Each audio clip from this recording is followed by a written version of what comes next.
Compact digital live sound mixers are increasingly popular with amateur and semi-pro performers, as they offer the prospect of remote control, built-in effects and ease of setting up.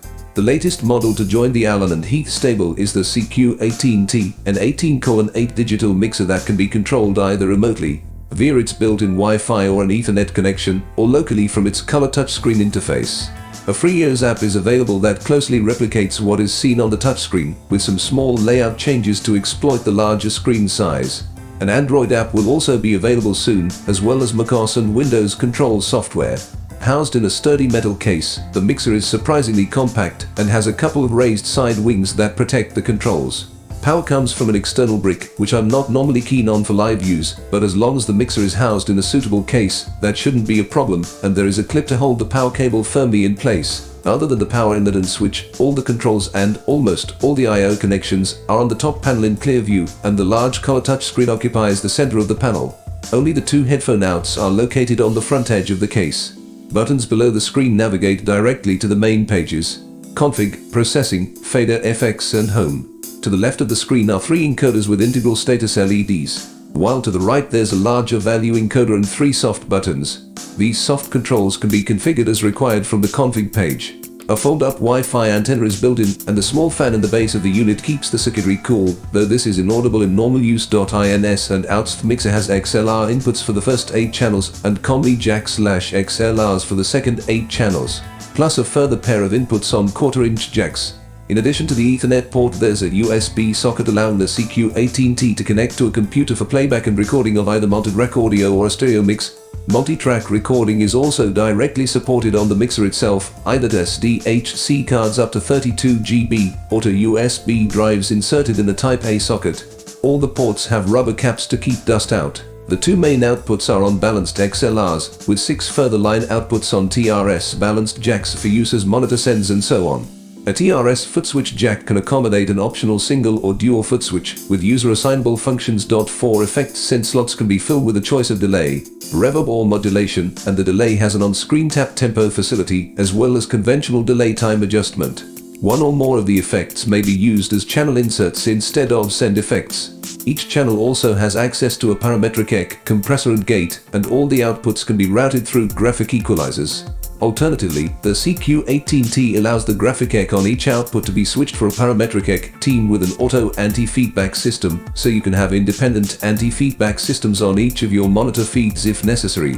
All the main screens are accessed from the row of round buttons below the display, with further tabs within the screens for deeper navigation.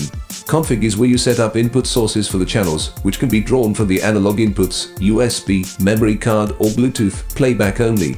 Channels can also be paired here for stereo operation. The Gain Assistant is available to optimize the input gain settings based on auditioning a short period of loudest performance, with a secondary auto gain option to pull back the gain if excessive peaks are detected, and there are buttons for phantom power and polarity inversion pertaining to the selected channel.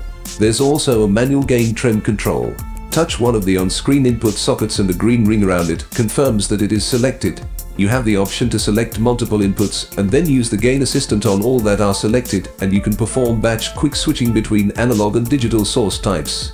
Inputs can be named and also color-coded. Touch the Outputs tab and you can name the main and secondary outputs. You can also select the sources for the 2 headphone outputs from here, the options being Listen, Main outs or any of the secondary outs. A further tab takes you to a page for configuring the digital inputs, with the next tab along, bringing up an automatic microphone mixer or AM. This shows 8 channels at a time and has an on/off button for each channel, as well as a follow fader button. This is included mainly for conference work and gives priority to the person currently speaking, but can also be useful in other speech applications, for example live streaming or podcasting. The last tab on the config page sets the functions of the foot switch, the rotary controls, which can either be assigned as required or left set to auto, the soft key assignments and the network settings. Here, control can be set to Ethernet or Wi-Fi, with a choice of 2.4 GHz or 5 GHz operation, and there's a selection of security settings and provision to enter a Wi-Fi password. The Wi-Fi channel can be left set to auto, or a specific channel can be set by the user. Processing is where you'll find the compressor and gate settings for the individual channels, as well as a 4-band parametric EQ, plus sends for the 4 effects and 6 O outputs, though you can also navigate directly to the EQ and compressor settings directly from the fader page, unless you are in the faders only view. The upper and lower bands of the parametric EQ can be set to band pass, high/low pass or shelving filters. Tabs take you to the first 8 inputs, the second 8 inputs, the stereo inputs, and effects or outputs. You'll also find the 20-band graphic equalizers that are available for both the main and secondary outputs. Graphic EQ settings can be saved in a library, as indeed can individual effect settings. A separate low-cut filter for the inputs with adjustable frequency is available in the preamp section of the processing screen. For those in a hurry, the channels can be set to quick mode, so that instead of having to adjust things like EQ and compression in detail, a single control linked to multiple parameters is used to dial in the sound, sometimes with a couple of other simple controls, such as basic EQ or compressor on/off. Quick presets are available for all types of instrument and voice, each with its own customized controls and suitable graphic icon. As stated earlier, the output graphic equalizers can be exchanged individually for a parametric equalizer, plus a sophisticated anti-feedback system. That means you could choose to have anti-feedback/parametric EQ on the main outputs and graphic EQs on the secondary outputs, or you could decide to have anti-feedback/parametric EQ on all the outputs. Anti-feedback works in the expected way, by automatically identifying feedback frequencies and then deploying very narrow notch filters. If several frequencies are detected close together, it uses a single wider notch to deal with them, rather than wasting lots of individual filters. An EQ display shows the notches as they are deployed. A live mode allows the filters to gradually reduce in depth at a rate set by the user, or they can be locked in place, as would be normal practice when ringing out a system. The fader page is where you do most of the mixing, and it shows faders for 8 channels at a time, again with additional taps to jump to the other inputs, the dedicated stereo channels/effect returns, and outputs.